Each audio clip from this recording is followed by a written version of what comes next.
Welcome to the Heartbeat for Hire podcast. I'm your host, Lyndsay Dowd.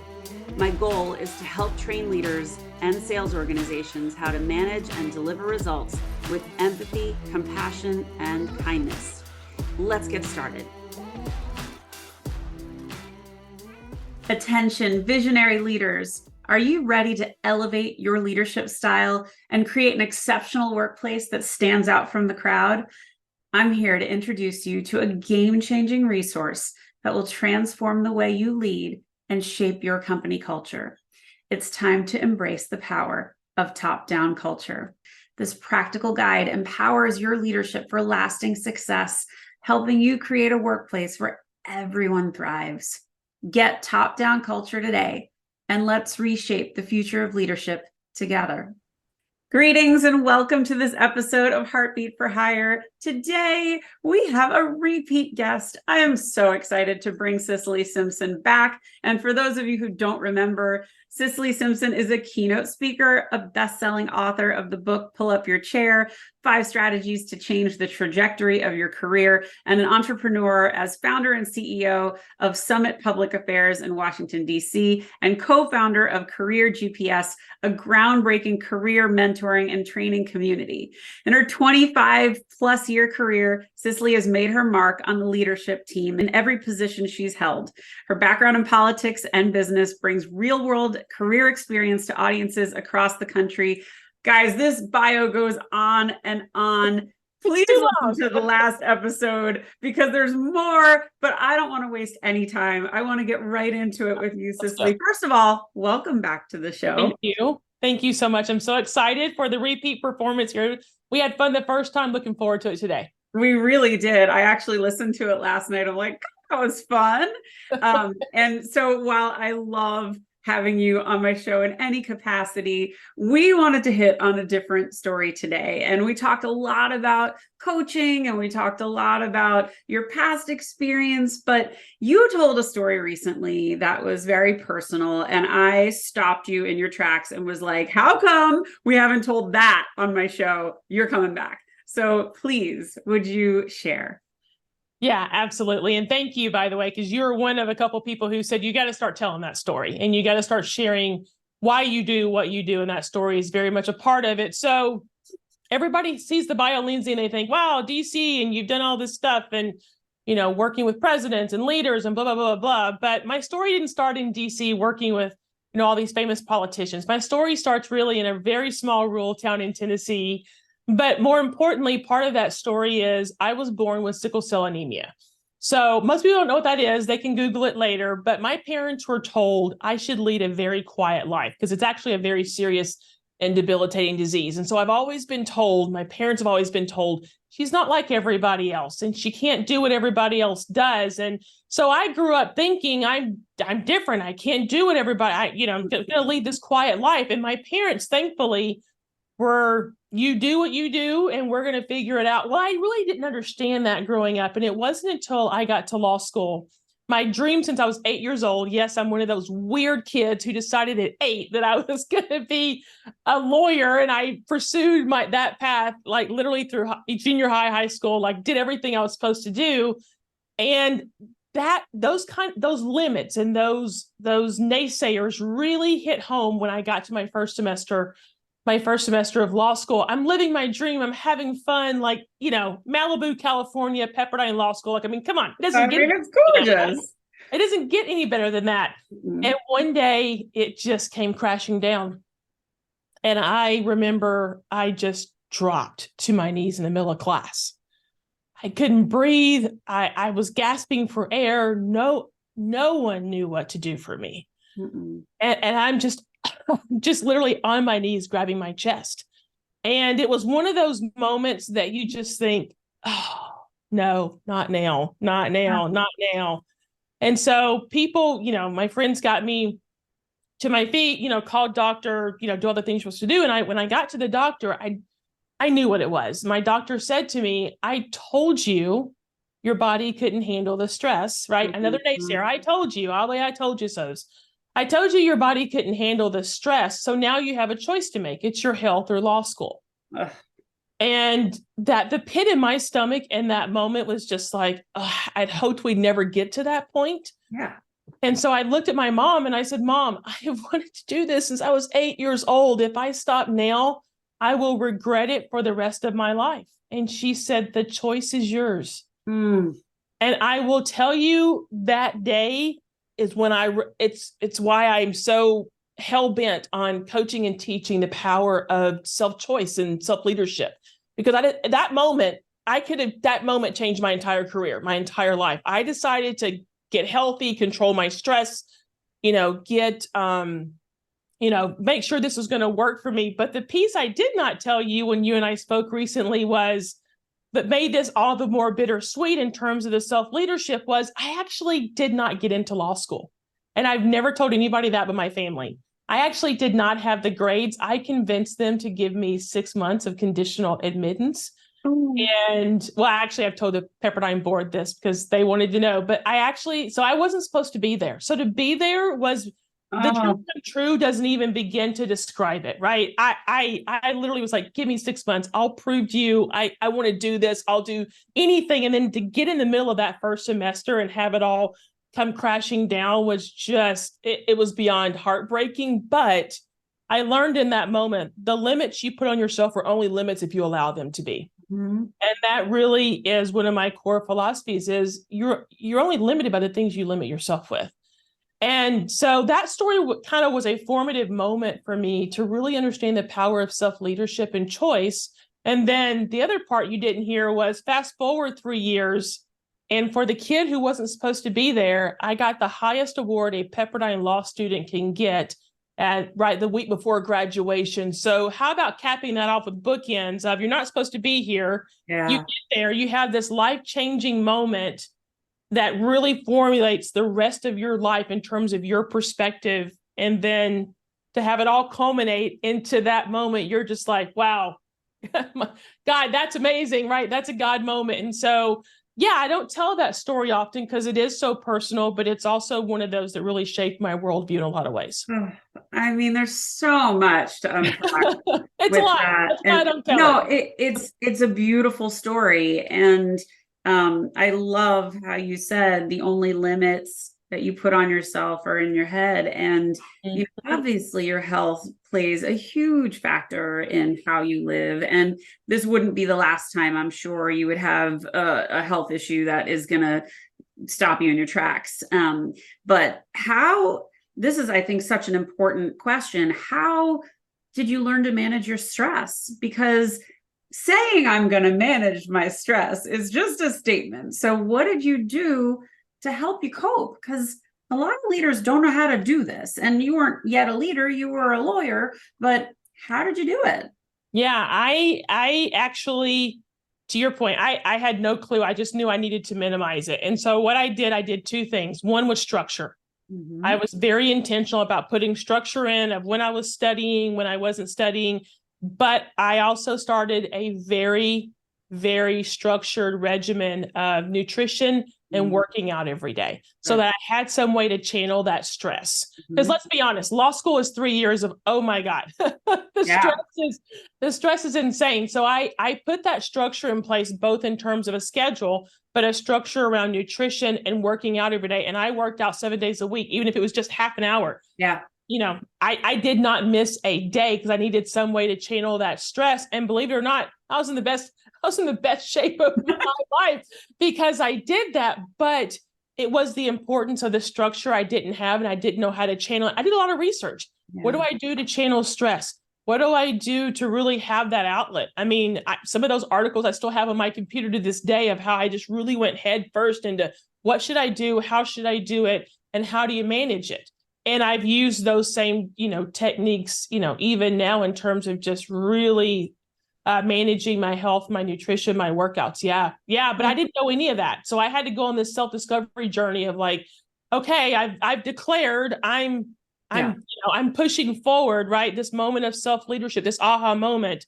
I tell people my mantra of no regrets happened in that doctor's office that day, that I'm going to live my life the way I want, and I'm not going to regret anything. And so be it, whatever the outcome is. But that journey of self-discovery of how to manage stress was a very important, it served me well. It's very important. Yeah. Well, and when I look at your past of the things you've accomplished and the things that you've done, working in 4 presidential administrations, being, part of the restaurant industry, like you working for 2 senators or governors. I mean, like you haven't, and your executive roles at Dunkin and other massive recognizable companies, none of these jobs are a cakewalk. We're not talking like a bagger at the supermarket. We're talking about like big, heavy weight carrying roles. So that stress that you had to manage, that was critical to your success, wouldn't you say? Absolutely. Yeah. I didn't sign up for this, I didn't sign up for the easy roles in my career. Every role I've ever had has been a leadership role. Yeah. And I was very thankful to start that. But yes, those lessons, that's why that idea of self-leadership and every choice you make really matters, is because yes, I was put on the spot very early on in my career. Very first job was, working in Congress. And it's like, oh, that's not a normal job. Your first job working in Congress is the number 2 in a congressional office is not a normal job. And so you're right. But that is the power of self-leadership and discipline is you got to know what you can do and what you can't do, but also in the what you can't do, it's the structure, right? That's where the piece of the structure comes in. Because a lot of people will say, well, I just can't do that. And they'll stop. Yeah. It's like, no, I can't do that right now because I don't have the structure in place. But let me redo this, right? This is really that important. Let me put that structure and that accountability in place to keep me going with what I want to do.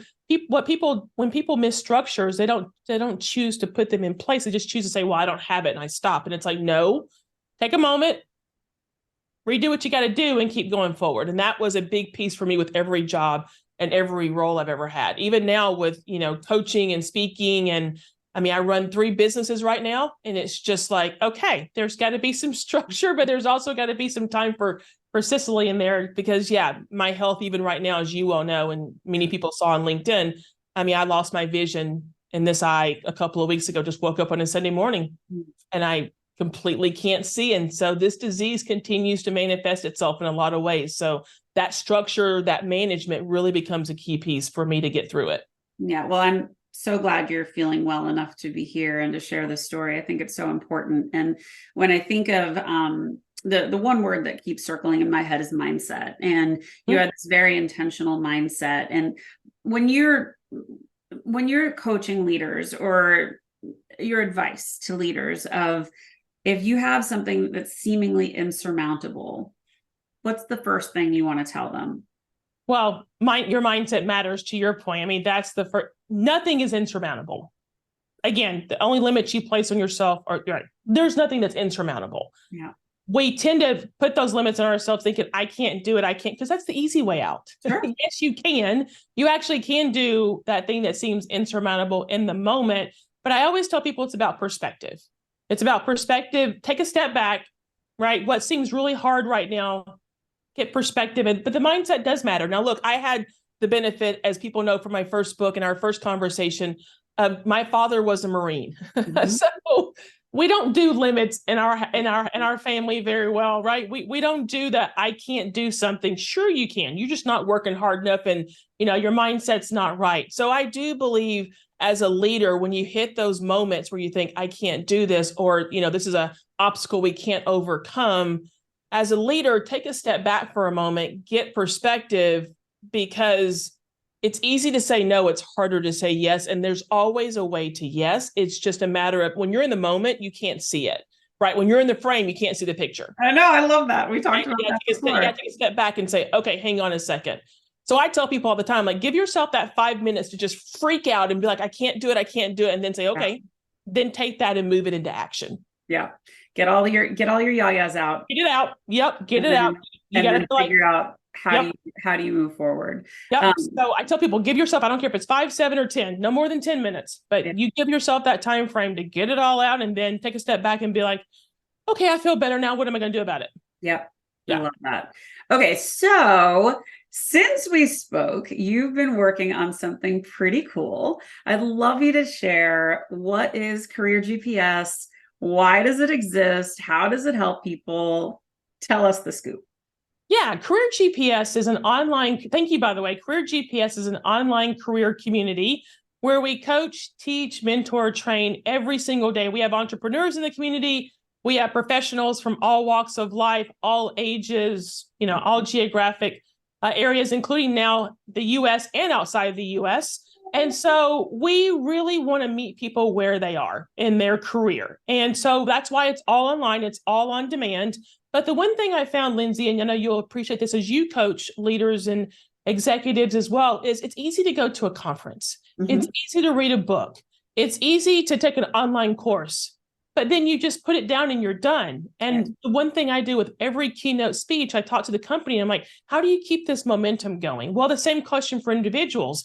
How do you keep momentum going on the days when you don't feel like it, when you're not motivated, when you need that accountability and that structure? And that's what we provide. It's a community of people that's there every day to help you on that journey. So it's not a one and done.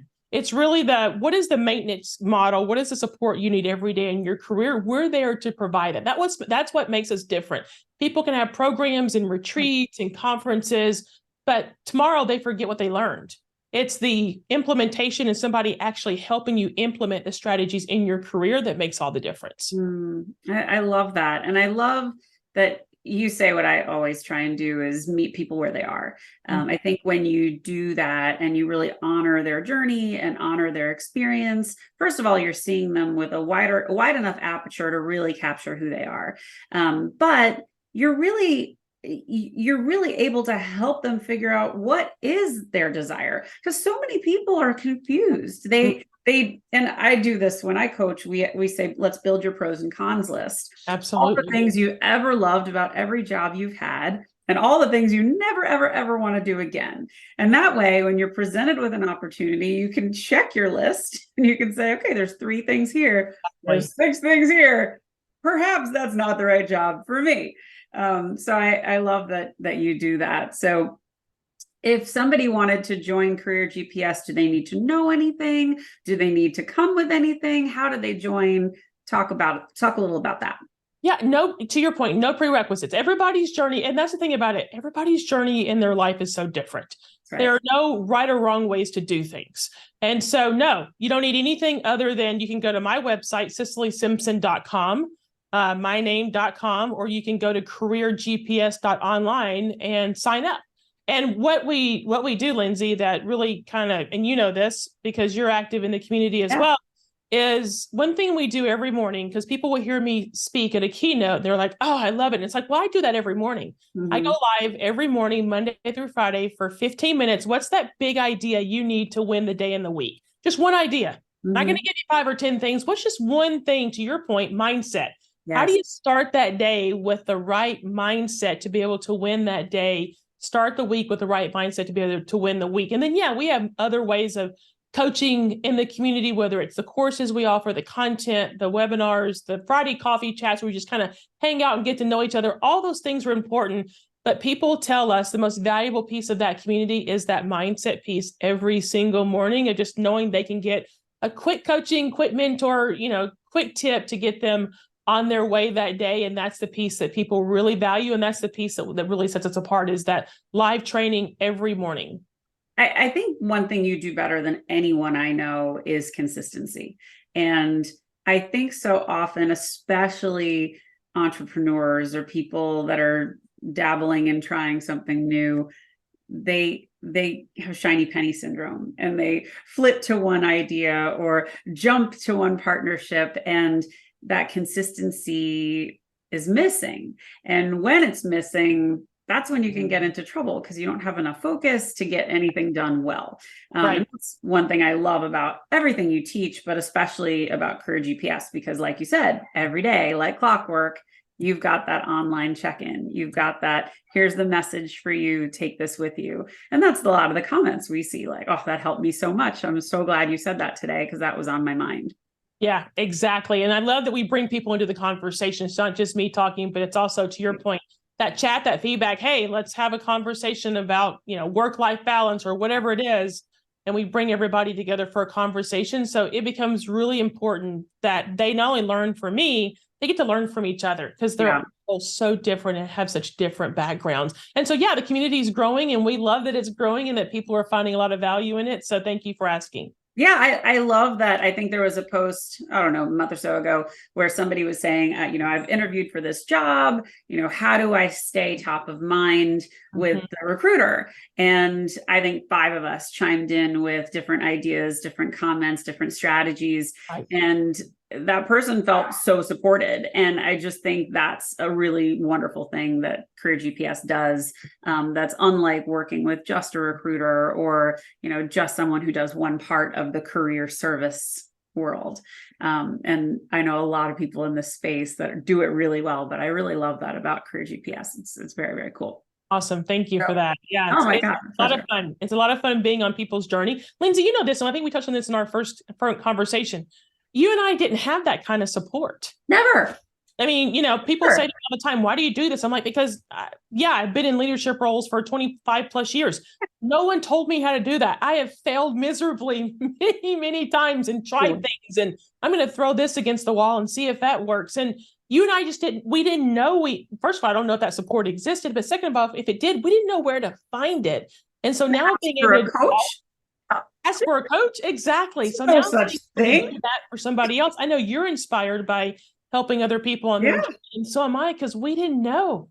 Well, I mean, I just taught a course on leveraging LinkedIn and how do you hone your voice on LinkedIn. And, no one taught me how to do this. I learned it from working with a lot of experts who broke it down for me and showed me. And I'm like, I people to bumble around and make a fool of themselves. I want to see them hit the ground running and make the best splash they can and make their voice be heard. So yeah, I'm with you. I wish we had those kinds of things. And had I been taught how to use LinkedIn back in the day, oh my God, my network would be massive. Oh, huge. But here I am. I'm still trudging away. And do I have the biggest network? No. Do I get the most traction on my posts? No, but I'm not doing it for the likes. I'm doing it because I have something to say. I know it helps people. And that's the thing that we have to remember. That's exactly right. And listen, consistency, you are amazing at how you're providing that value on LinkedIn. I mean, you are there every day, all day. And I love the comments and just, you are masterful. I call you a master connector because you are masterful. You're masterful at that. And you know what though? Lyndsay, I found out, I think you know this too, the people who it means the most to aren't commenting. Oh, the lurkers. Yeah. I will get a message and say, I saw you said this. And I'm like, what was that? 3 months ago? Or when was that? And people, they're like, I don't comment. I don't feel comfortable, but I'm paying attention. And I'm like, whoa. Yeah. I have a lot of lurkers. I will be out in the wild and I'll see a friend and they'll be like, I love what you're doing. In fact, I make my husband watch everything that you do. I'm like, you do? I never see a comment. Like, it would be great if you said and you hit that button and but you're right. To get those comments all the time. And I'm like, okay, thank you very much. I said that because I think a lot of people worry about their vanity metrics and they kind of get like, I only had 16 likes and I only had 4 comments or whatever. I think Leslie Vanetz, who's like a top voice on LinkedIn, she said that her average was something like, I want to say like 17 likes on some of her posts. She's got like 100,000 followers now, and she still doesn't have massive amounts of likes on her stuff. But if you go and look her up, and you go and see her history and the kinds of things she talks about, you understand who she is, you understand what her mission is, and you know why you want to work with her. Exactly. And that's the point about, exactly. 100%. Yeah. So talk a little bit about your podcast, because you've got some pretty incredible guests and you're doing it regularly. So who listens to your podcast? What's your audience? What do you talk about? Well, and that's another one where people say that episode was phenomenal. And I'm like, Wait, you listen to the podcast? I didn't know that. I know. Talking Thanks. about. Subscribe. But yeah, the podcast is modeled after my book, Pull Up Your Chair. It's the Pull Up Your Chair podcast. We call it career changing conversations. We love aha moments. Yes. Love reading every single thing that people put out. So to your point, people have unique points of view, wanted to share it. So it's definitely a podcast for professionals, again, entrepreneurs. There's no age group or limit to industry. It's actually meant to be a very thought-provoking podcast about those kind of career-changing conversations, people who are making a pivot. How do you do this? How do you do that? One of the episodes I think I got the most comments on was a guy in the restaurant industry who lost a friend in the industry to addiction. And he really at that moment started to understand the power of addiction at work, because they were all feeding each other, kind of bad habits, because they were all together drinking, eating all day long. But that was one of the people resonated. They were like, I never thought I would have heard that on a career podcast. Yeah. It's like, well, but your career is not all rainbows and roses. We have some tough conversations on that podcast, but we also have some good ones. I'll just mention one I had recently heard, where we were talking about work-life balance doesn't exist. And can I tell you how many people have said to me, I can't believe she said that on that podcast, but her point of view was it's work-life Jenga. Yeah. There's no balance. On any given day, work-life Jenga. You're making choices on any given day. Everything's a trade-off. Yeah. Do you move this piece today? Do you move that piece today? If you move that piece, is it all gonna? And so we even brought that podcast interview into the community, because people were like, we're so bought into these notions. And so, we try to use the podcast to be really thought-provoking about work-life balance. Man, what was that, 1950s or something? Throw that out the window. There's no balance. It's everybody's situation is unique. How are you managing it? And so I will tell you, that episode also has gotten a lot of people just kind of blew their mind, because we love to kind of have those, we're not controversial, but we love to make people think. So when I get those comments of like, never thought about it that way, I'm like, that's exactly right. That's the goal. So it's called Pull Up Your Chair podcast. I think we're in year 2, maybe. So still very new at the podcasting thing, but love the conversations. Yeah. And love asking people questions. Like my guests call it my Oprah moment. I love asking questions that no one thought that I would ask. Yes. And so those kind of evoke a reaction. Usually my last question is one of those where it's like, okay, I never thought you'd ask me that. And I'm like, well, I do my homework. Yeah. So let's get into one of those. So what inspires you?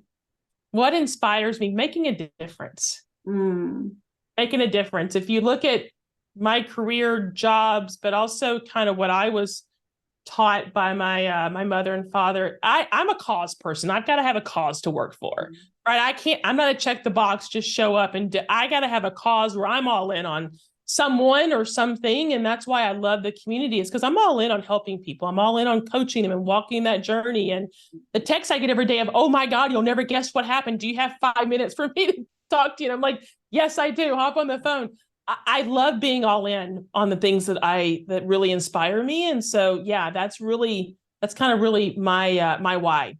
My why is the helping people, is really being inspired by making a difference and helping people in ways that they never thought they needed help. I love seeing potential in people they can't see in themselves. And you're really good at it. And what you just described was defining purpose for what you do. And that's one of the lessons that I love to teach leaders. When you give your team purpose, what does their work actually mean?